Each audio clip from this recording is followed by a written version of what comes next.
Este caso, supongo que usted lo leyó, dio la vuelta al mundo. En un concierto de la banda Coldplay, una Kiss Cam captó a un hombre abrazando a una mujer y al percatarse se separaron de inmediato. A usted le puede haber ocasionado risa, pero imagínese que fuera usted o lo que estuviera ahí. Poco después se reveló que eran altos ejecutivos de una empresa tecnológica, casados con otras personas. La viralización fue implacable. ¿Qué límites legales existen entre la intimidad y lo público cuando hay cámaras por todas partes? ¿Hasta dónde puede llegar el consentimiento implícito en eventos masivos? ¿Cómo nos protege la legislación costarricense frente a la exposición no autorizada de nuestra imagen? Bueno, don Mauricio París, abogado experto en tecnología, medios y telecomunicaciones, siempre está sobre la jugada. Hizo un análisis legal muy interesante. Por eso vamos a conversar con él. Don Mauricio, ¿considera que lo que ocurrió en ese concierto es una forma de exposición indebido y no simplemente parte del entretenimiento? ¿Qué diferencia hay legalmente entre un lugar público y un recinto de acceso público como un estadio o auditorio? Cuéntenos. Hola, doña Amelia, un gusto saludarla a usted y a toda su audiencia. Muchas gracias siempre por interesarse en estos temas que están en esa intersección entre el derecho y la tecnología y que son además cuestiones de mucha actualidad y que, como usted decía, en cualquier momento podemos ser nosotros o puede ser alguien cercano a nosotros quien termina viralizado involuntariamente por una intromisión, digamos, a la privacidad. El caso es muy particular, ¿verdad? Como usted decía, a mí, digamos, cuando yo veo ese video y los captan, ellos se dan cuenta que están siendo captados y lo primero que hacen es esconderse. Lo que me recordó fue ese pasaje del Génesis, después de que Adán y Eva se dan cuenta o toman conciencia de su desnudez y se dan cuenta de que Dios viene y salen corriendo a esconderse, ¿no? Que es, digamos, uno de los vestigios más antiguos que puede existir de la privacidad, ¿no? El deseo de que determinados aspectos, en ese caso, el cuerpo, no sean expuestos. Y uso la Biblia simplemente como documento histórico en este comentario. Entonces, ¿verdad? Hay varios temas, como usted decía. La mayoría de los comentarios que yo he visto, ¿verdad? Vienen desde el sesgo de la moral, ¿verdad? De lo que se supo después, ¿verdad? Que era aparentemente una relación extramatrimonial y que además había un vínculo laboral entre las personas que estaban allí. Es decir, son aspectos que en todo caso eran de interés para la familia de estas personas o para su patrono, la empresa en la que laboraba, ¿no? No son aspectos que sean de interés general o que sean de interés global, ¿verdad? Como se terminaron viralizando. Luego también el hecho de que para qué se exponen, es decir, para qué van a un concierto si están en esas circunstancias, ¿no? Ahí eso me lleva al tema del espacio, ¿verdad? No, el hecho de que estemos en un espacio público, el hecho de que estemos rodeados de 10, 20, 50.000, 100.000 personas, no quiere decir que inmediatamente perdamos nuestro derecho a la intimidad, nuestro derecho a la protección de datos personales, ¿no? Aquí también es importante tomar en consideración, al menos, digamos, veámoslo desde la perspectiva de nuestra ley de protección de datos personales, que todo uso de datos personales y la imagen de una persona es un dato personal, tiene que partir del consentimiento informado y expreso de esa persona. Es un límite, digamos, importante de tomar en consideración. Sin embargo, hay supuestos que prevé la misma ley que constituyen una excepción a esta regla. ¿Cuáles pueden ser? Por ejemplo, el hecho de el tratamiento de datos que hace generalmente la prensa en el ejercicio de la libertad de prensa, del derecho a la información, eso generalmente es una excepción, ¿no? Por eso es que los medios de comunicación hacen tratamiento de datos sin consentimiento de las personas, porque se entiende que el derecho a la información, el ejercicio del derecho de prensa, prevalece en algunos supuestos sobre el derecho a la privacidad. Imagínese usted que que cada periódico, cada medio de comunicación eh, tenga que conseguir el consentimiento de las personas cuando las noticias que presentan no les son favorables, ¿verdad? Desde luego, eso mataría absolutamente el derecho a la libertad de prensa y sería una interferencia con la libertad de expresión también, ¿no? Eso es una. Por ejemplo, la seguridad es otra de las excepciones. En Europa, por ejemplo, en Inglaterra, en donde están todos estos grupos que se llaman los hooligans, que son estos aficionados violentos que van a los estadios a hacer desastres, ¿no? Se ha implementado sistemas de reconocimiento facial en los estadios para identificar a estas personas. Cuando estas personas son sancionadas, ¿verdad? Y son incluidas, digamos, en listados de aficionados de esta naturaleza, no pueden entrar a los estadios. Pero entonces se instalan en los estadios cámaras de reconocimiento facial para, si los ven en la gradería, los sacan. Entonces, eso es un tratamiento sin consentimiento, pero entonces la seguridad prevalece por encima de la intimidad. Lo mismo también en algunos supuestos, y los vimos muchas veces en la pandemia en su programa, cuando estamos enfrente de temas de salud pública, ¿verdad? La salud va a prevalecer por encima de la privacidad. Pero en este caso no estamos en ninguno de esos escenarios, ¿verdad? Primero, estaban en un recinto privado, en un evento público, que es diferente, por ejemplo, a estar uno en la avenida central. Es diferente, es decir, ahí estoy en la vía pública. Mi expectativa de privacidad en la avenida central es considerablemente más limitada porque es un espacio público o un parque también en donde el sistema o las reglas son diferentes de las de un recinto privado en el cual se realiza un evento público. Entonces, el otro punto también importante a tomar en consideración es el hecho de que no son figuras públicas. Ahí podría haber una discusión muy interesante si estas personas hubieran sido, por ejemplo, políticos o hubieran sido actores o ¿verdad? Personas, personajes públicos, que no por ese hecho pierden su derecho a la intimidad automáticamente. Pero desde luego puede haber un interés mayor en una cobertura de personajes que su vida, su ocupación, los pone en el foco público. Pero no era ese supuesto, era una empresa desconocida hasta el momento en el que todo esto sucedió. Entonces, estas tecnologías lo que hacen básicamente es captar participantes aleatorios, ¿no? Y transmitirlos en el circuito cerrado del estadio. Eso es lo que generalmente hacen.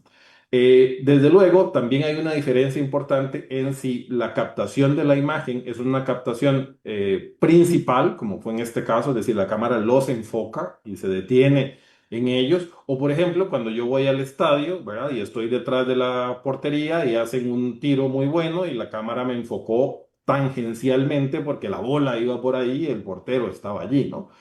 También otro matiz importante es diferente si yo voy a un programa de televisión, ¿verdad? A participar o incluso en los programas de televisión que tienen audiencia, ¿verdad? Yo estoy yendo a un programa de televisión voluntariamente sabiendo que un programa de televisión está diseñado para ser transmitido, ¿no? A que yo vaya a un concierto, ¿verdad? O a un partido de fútbol. No tiene relación, o sea, no tiene por qué mi imagen necesariamente convertirse en el foco de atracción. Entonces, en realidad, no estamos en ninguno de los supuestos en este escenario en donde podamos decir, bueno, ahí se justifica por tal o cual cosa. Una cosa fue también la transmisión que se hizo dentro del estadio y otra cosa fue lo que luego fue terrible, que fue la viralización, ¿no? Que es, no es otra cosa más que este síntoma que tenemos del gran entretenimiento del siglo XXI, que es el avistamiento en tiempo real de las desgracias ajenas.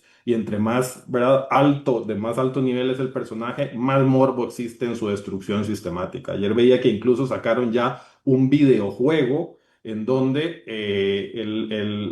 quien lo juega lo que tiene que hacer es identificar a esta pareja en una multitud en un estadio. Es una cosa francamente impresionante. Entonces, digamos, al final de cuentas, desde la perspectiva de la legislación de Costa Rica, yo necesito el consentimiento, salvo que tenga o entre en alguna de las excepciones. Que si ese concierto hubiera sido aquí en el Estadio Nacional, por ejemplo, yo no veo que existiese ningún tipo de excepción para que se hubiese, para que se entendiera que, que ese uso de los datos y de la imagen de la persona se justificara, salvo que hubiese sido consentido expresamente. Y es como en algunos supuestos funcionan estos espectáculos, es decir, cuando usted se mete a comprar la entrada, ¿verdad? Hay unos términos y condiciones o un aviso de privacidad del evento en donde le advierten que usted puede ser grabado. Y entonces, si usted consintió eso a la hora de aceptarlo, entonces usted está dando su consentimiento. Si usted lo leyó o no lo leyó, ya es otra discusión y ya es una responsabilidad de cada quien. Pero en esos escenarios es cuando se puede captar eventualmente el consentimiento. También, por lo menos, la existencia de rótulos o cámaras, perdón, de rótulos que adviertan la presencia de las cámaras, que tendría que ser rótulos diferentes o advertencias o incluso cámaras diferentes de las de seguridad, porque yo no podría, digamos, utilizar una cámara de seguridad que su finalidad es la seguridad, es una de las excepciones que mencionaba antes, no lo podría utilizar como fundamento para que se utilice mi imagen como entretención. Que lo vemos también muchas veces en Costa Rica, ¿no? Como se extraen de la manera que sea imágenes de cámaras de seguridad de establecimientos y terminan siendo viralizados en muchos casos. Y entonces, esas captaciones de imágenes que se dieron con fines de seguridad, no es razonable que terminen siendo expuestas de manera pública. Don Mauricio, algunas de las inquietudes de la gente dice, El asunto es que si estoy en un recinto privado para un evento público, entonces me someto a las reglas de ese recinto privado. Es como entrar a su casa y pedir que me desconecten sus cámaras porque soy invitado, dice otra persona. Aquí protegemos la identidad del ladrón. En los videos salen nubladas sus caras. Eso es correcto, porque si tengo grabado a un ladrón en mi propiedad, no puedo exponer ese video por los derechos del ladrón. Debe prevalecer el bien común. Dice, ¿por qué van a estar mal legalmente si eso se sabe que siempre sucede en ese tipo de espectáculos? Dice, ve aquí en los toros, eso lo hacen siempre. Francamente, a veces la ley se pasa y así tengo otros por el estilo, don Mauricio. Sí, comencemos por el último, ¿verdad? Ajá. ¿Por qué si usted sabe que eso va a pasar, ¿por qué se expone? Vuelvo a lo que le digo, una cosa es ir a un programa de televisión y otra cosa es ir a los toros, que es el ejemplo que están poniendo. Es decir, yo para ir a los toros tengo necesariamente que saber que mi imagen va a ser expuesta por medios de comunicación. Pues si me lo advierten y si me dicen que eso es así, como decía, y hay unos términos y condiciones que regulan ese uso, está bien. Entonces, quien no quiera salir en los toros, no, quien no quiera salir en la tele, no irá entonces a los toros. Pero no es razonable, digamos, el pensar que para disfrutar de espacios de entretenimiento yo tengo que renunciar a mi derecho a la intimidad, al menos desde mi perspectiva como abogado especializado en temas de privacidad. Entonces, lo otro es el hecho de que todo el mundo quiera salir en esas cámaras también, que fue un comentario que ven muchas veces, no quiere decir que todas las personas necesariamente quieran salir allí. Y al final de cuentas, cuando hablamos de derechos individuales, la última línea de batalla es el individuo, es la persona. Entonces, no se le pueden sacrificar, salvo las excepciones que mencionaba, em, los derechos a una minoría por los derechos o por las preferencias de una mayoría. Ese es el punto. Por eso se llaman derechos individuales y por eso la Constitución garantiza el derecho a la intimidad. Lo otro que decían con respecto al uso de las cámaras en una casa, ¿verdad? Yo puedo entrar a una casa y decir, desactíveme eso porque usted está... La Ley de Protección de Datos de Costa Rica establece que el uso doméstico el tratamiento doméstico de datos personales está excluido de la ley. Entonces, el sistema, el circuito cerrado de televisión de mi casa no le aplica la ley de protección de datos, siempre que sea un uso doméstico. Si yo extraigo de mi sistema de circuito cerrado de televisión de mi casa datos o imágenes de una persona que vino a mi casa y que fue captada y, por ejemplo, lo publico en redes sociales, ahí ya no estoy haciendo un uso doméstico, estoy haciendo claramente una exposición de los datos personales de una persona que fue captada en un ámbito doméstico y eso sería incompatible con la ley de protección de datos, ¿verdad? Entonces, yo entiendo perfectamente que incluso, ¿verdad? Cuando se analiza desde, desde otros sistemas valorativos, como puede ser la moral o la religión, el acontecimiento, ¿verdad? Pueda merecer incluso casi que una pena de karma. Pero al final de cuentas, doña Amelia, yo creo que yo lo que quisiera es como tratar de empatizar en el hecho de que, quitando los temas morales, al final de cuentas, en una sociedad hiper vigilada, en donde hay cámaras de seguridad por todo lado, no se puede legitimar el hecho de que algo que era íntimo para esas personas en ese momento o en cualquier otro escenario, ¿verdad? Se convierta en un entretenimiento masivo, porque al final de cuentas estamos hablando de los derechos de individuos que en cualquier momento podemos ser nosotros o puede ser alguien que queremos, no solamente que se ve expuesto así, ¿verdad? O alguien que le tomaron una fotografía haciendo una cara muy graciosa y alguien la convirtió en un sticker de WhatsApp y la comienzan a enviar y enviar y enviar y enviar y enviar y entonces se convirtió ya en un sticker global de WhatsApp como ha pasado en el caso sobre todo de niños, por ejemplo, usted ve que de tanto en tanto salen noticias, ¿verdad? Este era el niño del meme del año 2000, ¿no? Entonces se convirtió el estigma de esa persona en la persona del meme, ¿no? Entonces ese es el punto. Estamos hablando de un derecho fundamental, estamos hablando de un derecho individual y estamos hablando de que todos podemos pasar por esa situación, por lo cual un poco de empatía y de apertura para ver cuál es el valor que está detrás de la ley, ¿verdad? Es importante. Y la ley de protección de datos, al final de cuentas, o la protección de datos, no es una invención costarricense, ¿verdad? No es que la ley, ¿verdad? Que el legislador costarricense se le ocurrió, vamos a proteger esto. Es una tendencia global que en muchos países es muy desarrollado, como en Europa, y que tiene en realidad una atención muy importante y es un derecho casi que en vías de extinción frente a la sobreutilización de datos y sobre todo a la normalización, que la noto en varios de los comentarios que usted me lee, de, ¿verdad? El que nada debe, nada teme, casa de vidrio, que todo el mundo esté expuesto a todo, ¿no? Pero estamos viviendo en una sociedad cambiante y cada vez más abierta desde todas las perspectivas y vamos a las personas, porque hay personas que hacen cosas que después se viralizan, yo no sé si lo pensaron antes o no, pero que terminan afectándole a las personas también. Las personas han perdido la conciencia sobre el derecho a la privacidad, incluso en eventos públicos.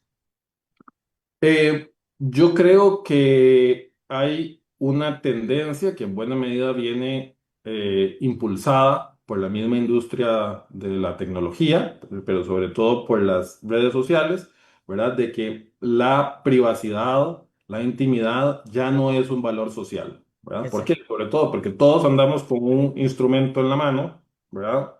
Todo el día pegados a él, que es la herramienta mediante la cual, ¿verdad? Nos podemos intrometer en la privacidad de los demás y se pueden intrometer en nuestra privacidad. Pero cada vez que yo tengo esas discusiones, ¿verdad?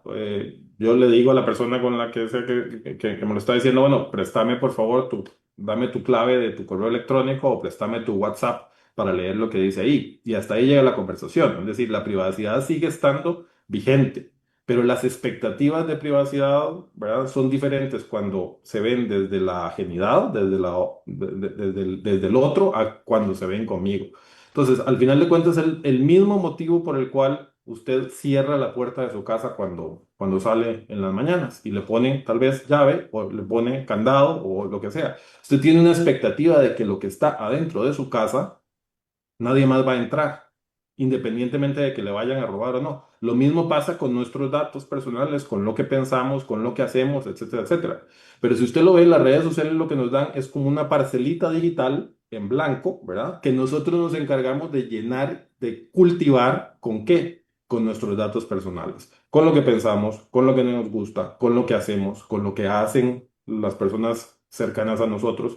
Entonces nosotros solitos les vamos cultivando esa parcela digital a las redes sociales con la finalidad, ¿verdad? De el entretenimiento colectivo. Entonces, cuando la mercadería, ¿verdad? Cuando el producto que consumimos todos los días son datos personales, ¿verdad? Se relativiza. Pero yo creo que al final de cuentas, la privacidad sigue siendo un valor social importante.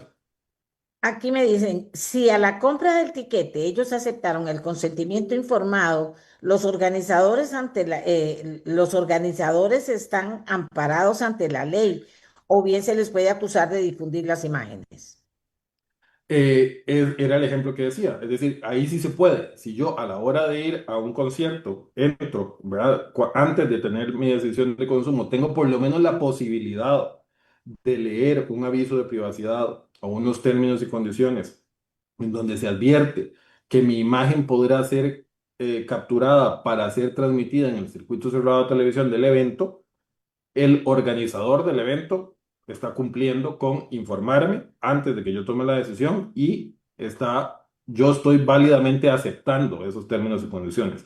Si realizo una acción afirmativa, ¿cuál sería una acción afirmativa en una compra online? Marcar un check, ¿verdad? Entonces, marco el check. Donde yo digo, estoy de acuerdo con los términos y condiciones y el aviso de privacidad. Y ahí, si lo leí o no, es enano de otro cuento, ¿no? Lo otro es la viralización, porque en este caso, como también mencionaba al inicio, ¿verdad? El Kiss Cam está hecho para ser transmitido dentro del circuito cerrado del evento. Lo otro es cómo salió ese video de ese evento y se viralizó, ya sea que la misma empresa que capturaba las imágenes lo haya filtrado o que alguien en ese momento estaba grabando la pantalla y desde su teléfono lo transmitió. Ahí es otra discusión totalmente diferente, que es, ¿verdad? ¿Quién lo transmitió? Porque, por ejemplo, ¿verdad? O sea, si es un medio de comunicación, es diferente a si fue una persona particular, pero ahí ya generalmente el rastro es imposible de seguir. Si fue una persona particular, no tiene ninguna limitación para grabar lo que está pasando en la cámara, ¿verdad? Pero ya luego viene el uso de eso. Por ejemplo, si una empresa genera un videojuego, como mencionaba antes, en donde utiliza tácitamente o implícitamente la imagen de estas personas, desde luego ahí se expone a una demanda por daño moral y una serie de cuestiones. Además, bajo las leyes de Massachusetts, que fue donde sucedió este evento, ¿no? También como no existe una ley global sobre protección de datos, ¿verdad? Todo va a depender en buena medida de lo que digan las legislaciones locales, porque en Estados Unidos ni siquiera existe una ley federal de protección de datos, sino cada estado tiene sus propias reglas. Vamos a ver, ya se nos acabó el tiempo, pero ¿qué riesgo representa normalizar este tipo de exposiciones virales para la vida personal, profesional y emocional de las personas? ¿Se vale o no se vale ya hablar de equilibrio, entretenimiento y respeto entre entretenimiento y respeto por la intimidad en esta era de pantallas y redes y dependiendo de las personas, Mauricio? Es muy complejo, doña Amelia. En este caso en específico, creo que ahí es donde está su riqueza para hablar de él, que es generalmente lo que decimos es no comparta sus datos, ¿verdad? Uno creció con los papás diciéndole que no había que hablar con extraños. Hoy día, más bien, la dinámica es totalmente diferente. Hablamos con extraños constantemente en las redes sociales, ¿no? Le damos nuestros datos a extraños constantemente en redes sociales. Pero en este caso no se trató de que estas personas compartieron voluntariamente su imagen y toda su historia, ¿verdad? Detrás, sino que simplemente en un momento en donde estaban disfrutando de un espectáculo y en donde estaban viviendo un momento íntimo, eso se ve cuando son captados, es decir, unas personas que estaban abrazadas oyendo una canción que seguramente les gustaba. Fueron captadas y su vida fue absoluta y completamente destruida por ese motivo. Entonces, ¿qué nivel de precaución puede tener una persona ante una circunstancia de esta naturaleza? Pues muy poca, salvo que la misma tecnología nos ofrezca en estos supuestos soluciones futuras, ¿verdad? Como podría ser incluso pensar en escenarios en donde en un estadio uno sepa que si compra sombra sur, en ese sector no se va a captar su imagen, ¿no? Que son áreas amigables con la privacidad. A esos niveles podríamos llegar, pero el asunto es, al final de cuentas, si la gente estaría en disposición, si la decisión de consumo de las personas se influiría o no por esos motivos, y si habría mercado para la gente que quiera defender su privacidad. Yo lamentablemente creo que no. Yo lamentablemente creo que se ha normalizado tanto este tema y este uso exhaustivo de datos, ¿no? Que más bien la gran mayoría de las personas desea y está haciendo cosas todos los días. Uno lo ve cuando entra en redes sociales y uno ve las ganas de la gente de viralizarse. ¿Por qué? Lo ve uno cuando le hacen encuestas a los jóvenes y la gran mayoría en América Latina con lo que sueña hacer o lo que sueña hacer ya no es ser abogado, doctor, sino ser influencer. Entonces, son malos tiempos, desde Que ni luego. sabe qué quiere decir influencer. Es que es lo que yo digo, la gente usa la palabra influencer y dice, pues influencers han sido, han sido todos los pensadores y las personas que han compartido su pensamiento. Claro, hay uno que ha sido más seguido que otro, pero aquí ni saben es eso. Oiga lo que quiero aportar al final, Mauricio. El video ha sido uno de los más virales en los últimos tiempos. Así lo detalló la revista People en español. Y es que ha superado más de 120 millones de reproducciones en cuestión de días. Una joven identificada únicamente como Grace en TikTok fue quien compartió en su perfil el controversial video que expuso la infidelidad más comentada en redes sociales. Tras la explosiva viralización del clip, un usuario le preguntó cuánto dinero estaba ganando con los millones de visualizaciones acumuladas y la joven no dudó en responder y en otro video compartió la cifra exacta en dólares que ha recibido hasta ahora por hacerlo. Para sorpresa de muchos, el total acumulado es de $1.10, poco más de 550 colones, y los incentivos estimados son de cero. Según esta revista, lo que reveló la joven deja en evidencia en realidad una realidad que enfrentan creadores de contenidos. Aunque sus publicaciones se hagan virales y acumulen millones de vistas, eso no significa que recibirán una compensación económica grande. Es todo un tema, don Mauricio, por muchos lados, muchas aristas, diríamos, pero le agradezco mucho su comentario que me motivó a invitarlo al programa para poder hablar con alguien que conoce el tema sobre este tema. Que Muchas tenga un gracias, Amelia. lindo día.